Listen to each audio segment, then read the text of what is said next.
आज हम आपको मॉलिक्यूलर मास और फार्मूला मास का लेक्चर लेकर आए हैं। इनकी डिफिनेशंस और एग्जांपल्स के साथ आपको करा देते हैं और आखिर में आपको मॉलिक्यूलर मास और फार्मूला मास में डिफरेंस आपको बता देते हैं। तो ज़रा आइए मॉलिक्यूलर मास को पहले समझते हैं और फार्मूला मास को बाद में समझते हैं। यूं तो इन दोनों की कैलकुलेशन एक जैसी है, लेकिन मॉलिक्यूलर मास को मॉलिक्यूलर मास क्यों कहते हैं, फार्मूला मास को फार्मूला मास क्यों कहते हैं, ये आपको बता देते हैं आखिर में। तो लेक्चर को आखिर तक देखिए। तो पहले हम मॉलिक्यूलर मास से शुरू करते हैं। ये इसकी डिफिनेशन है, the sum of atomic masses of all atoms present in a molecule is called molecular mass. तो जरा देखें, किसी मॉलिक्यूल में एटम की मासेस को जमा कर लो तो उस मॉलिक्यूल का मॉलिक्यूलर मास आ जाएगा। तो एग्जांपल में जरा देखें, H2O ये एक मॉलिक्यूल है, HCl ये एक मॉलिक्यूल है, C6H6 बेंजीन ये एक मॉलिक्यूल है, C6H12O6 ग्लूकोज एक मॉलिक्यूल है। तो इन मॉलिक्यूल्स में मौजूद एटम्स के मासेस को जमा कर लो तो मॉलिक्यूलर मास आ जाएगा। डिफिनेशन ही यही है, द सम यानी कि जमा कर लो, ऐड कर लो, of atomic masses of all atoms, उसमें present in a molecule, molecule में मौजूद एटम्स के मासेस को जमा कर लो तो मॉलिक्यूलर मास आ जाएगा। तो यहां पर देखें, H2O वाटर का केमिकल फार्मूला है। तो वाटर एक मॉलिक्यूल है, तो मॉलिक्यूलर मास निकालेंगे। तो वाटर मॉलिक्यूल में एटम्स कौन कौन से हैं पहले ये देखेंगे और हर एटम का मास हमें पीरियोडिक टेबल से देख के उसको ऐड करना है। ठीक, तो यहां पर H2O, तो मैं यहां पर रफली लिखता हूं, हाइड्रोजन का मास 1, ऑक्सीजन का मास 16, कार्बन का मास 12,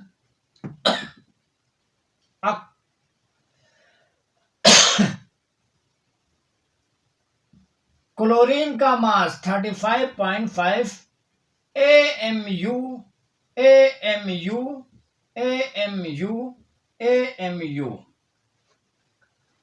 एटॉमिक मास यूनिट। ठीक, अब इनके मासेस को यहां से देख के यहां पर जमा कर लो तो इसका मॉलिक्यूलर मास आ जाएगा। ये मासेस कहां से आ गए, पीरियोडिक टेबल से आ गए। ठीक, एक हाइड्रोजन का मास 1 है, 1 एटॉमिक मास यूनिट है, तो 1 उसका एटॉमिक मास है। हाइड्रोजन की तादाद 2 है, 2। एक एटम की बारी खत्म होने के बाद दोनों के दरमियान में प्लस। ऑक्सीजन का मास 16, ऑक्सीजन की तादाद 1 है, 1।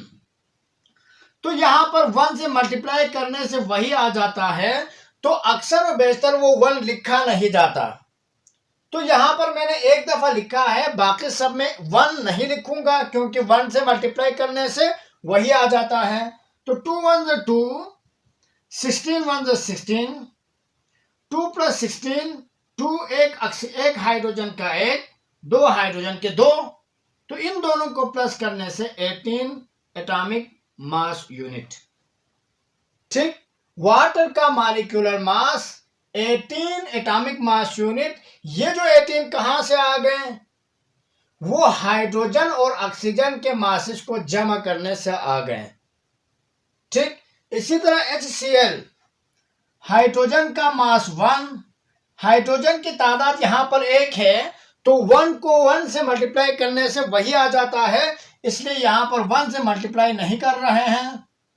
क्लोरीन का मास 35.5, अब क्लोरीन भी यहां पर 1 है, तो 1 से मल्टीप्लाई करने की कोई जरूरत नहीं है। तो इन दोनों को प्लस करने से 36.5 एटॉमिक मास यूनिट। ठीक, बेंजीन, इसका नाम बेंजीन है। बेंजीन का मॉलिक्यूलर मास मालूम करने के लिए यहां पर कार्बन का मास 12, कार्बन की तादाद 6। हमेशा मास को एटम की तादाद से मल्टीप्लाई करा देते हैं। उसके बाद अगले एटम की बारी आ गई तो दोनों के दरमियान, दो एटम के दरमियान प्लस, हाइड्रोजन का मास 1, हाइड्रोजन की तादाद 6, तो 12 और 6 को मल्टीप्लाई करने से 72, 6 को 1 से मल्टीप्लाई करने से 6, इन दोनों को प्लस करने से 78 एटॉमिक मास यूनिट। ठीक, बेंजीन का मॉलिक्यूलर मास 78, वो कहां से आ गए? 6 बेंजीन, 6 कार्बन है, 6 हाइड्रोजन है, तो एक कार्बन का 12 है, 6 कार्बन का 72, एक हाइड्रोजन का 1 है, 6 हाइड्रोजन के 6, इन दोनों को प्लस करने से बेंजीन का मॉलिक्यूलर मास आ गया। ठीक, इसी तरह यहां पर ग्लूकोज को देखें, C6H12O6। ठीक, ये हो गया 72, ये हो गया 12, ये हो गया 96। इन सब को प्लस करने से 6 + 2 8 + 2 10, 1 कैरी करके 9 पे प्लस करने से 10 पे 1 11 और 11 पे 7 18, तो ये आ गया एटॉमिक मास यूनिट। ग्लूकोज का molecular mass 180 atomic mass unit. ठीक, अब इसको दूसरे तरीके से कुछ यूं करवाए जाते हैं। ये देखें, 12 × 6 किया, प्लस 1 × 12 किया, प्लस 16 × 6, कुछ इस तरह से भी सिखाते हैं। ये भी सेम उसी तरह का एक तरीका है, आंसर दोनों का सेम आ जाएगा। चाहे आप इस तरीके से कर लो, चाहे इस तरीके से कर लो, दोनों का आंसर सेम आ जाएगा। ठीक, इसी तरह हम यहां पर एक और एग्जांपल ले लेते हैं। ये यूरिया का मॉलिक्यूलर फार्मूला है। इसमें नाइट्रोजन का मास 14 एटॉमिक मास यूनिट। तो यहां पर देखिए, पहले अंदर को मल्टीप्लाई करके बाहर वाले से मल्टीप्लाई कराओ, अंदर जितना भी आ जाए उसको बाहर वाले से मल्टीप्लाई कराओ और इन दोनों के साथ प्लस कराओ। तो यहां पर देखिए, nitrogen 14 plus hydrogen 1 × 2 whole twice, plus carbon का 12, ऑक्सीजन का 16, ये सारे के सारे पीरियोडिक टेबल से आ जाता है। तो इन दोनों को मल्टीप्लाई करने से 2, फिर इसको प्लस करने से 14 पे प्लस करने से 16 और ये बाहर वाला 2, प्लस इन दोनों को प्लस करने से 28, 6 × 2 8, 1 × 1 2, इन दोनों को आपस में मल्टीप्लाई कराने से 32 + 28, 8 पे 2 जमा करने से 10, 1 कैरी, 3 पे 3 6, 60 एटॉमिक मास यूनिट। ठीक, इन दोनों के दरमियान में प्लस आ जाएगा, ये ख्याल रहे, इन दोनों के दरमियान में प्लस आ जाएगा।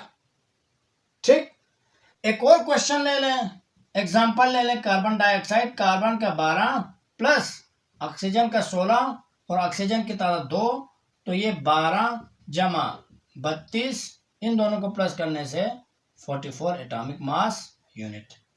ठीक, इसी तरह जितने भी एग्जाम्पल्स आप कराना चाहते हो तो कर सकते हो। इनके मासेस, एटॉमिक मासेस को प्लस करके उनका मॉलिक्यूलर मास आ जाता है और वो एटॉमिक मासेस आपको याद होना चाहिए। आप पीरियोडिक टेबल से देख के याद कर सकते हो।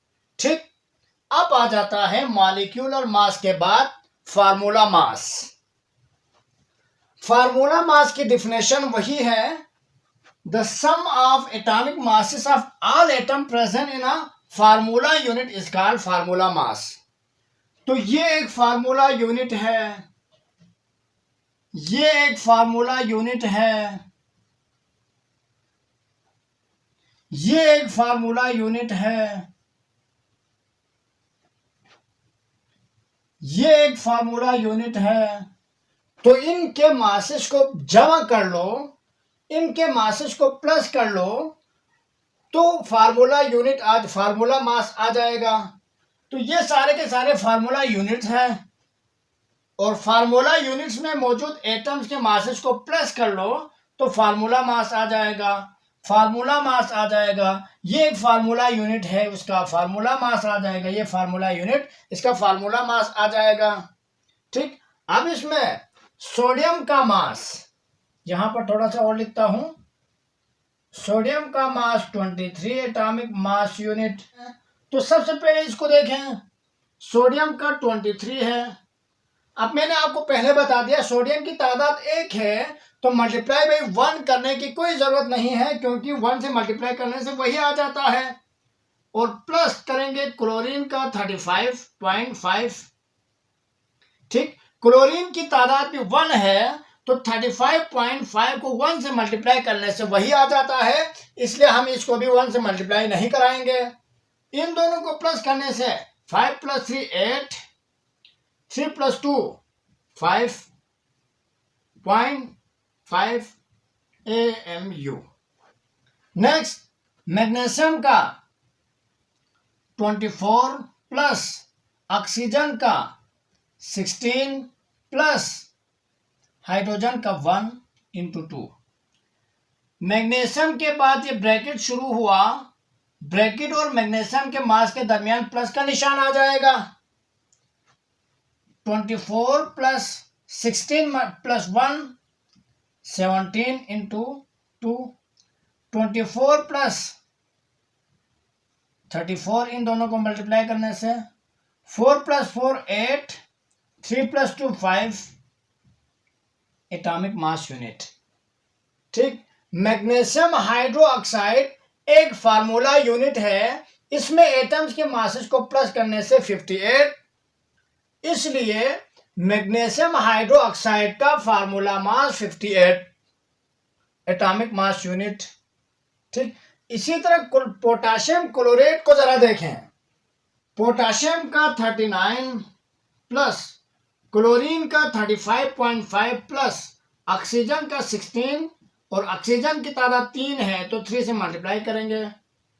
39 प्लस 35.5 प्लस 48, 16 को 3 से मल्टीप्लाई करने से 48।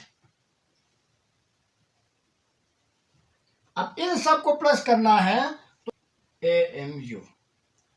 ठीक, पोटाशियम क्लोरेट एक फार्मूला यूनिट है, और उसका formula mass 122.5 atomic mass unit. ठीक हो गया। सोडियम बाइकार्बोनेट में सोडियम का मास 23, हाइड्रोजन का मास 1, कार्बन का 12, ऑक्सीजन का 16। इन सब को आप इसी फार्मूले में रख के आप प्लस करेंगे तो सोडियम बाइकार्बोनेट का भी फार्मूला मास आ जाएगा। ठीक, इसी तरह बहुत सारे और एग्जांपल्स आप कर सकते हो। नेक्स्ट हमारा टॉपिक होगा आयंस एंड इट्स टाइप्स। ठीक, तब तक के लिए अल्लाह हाफिज।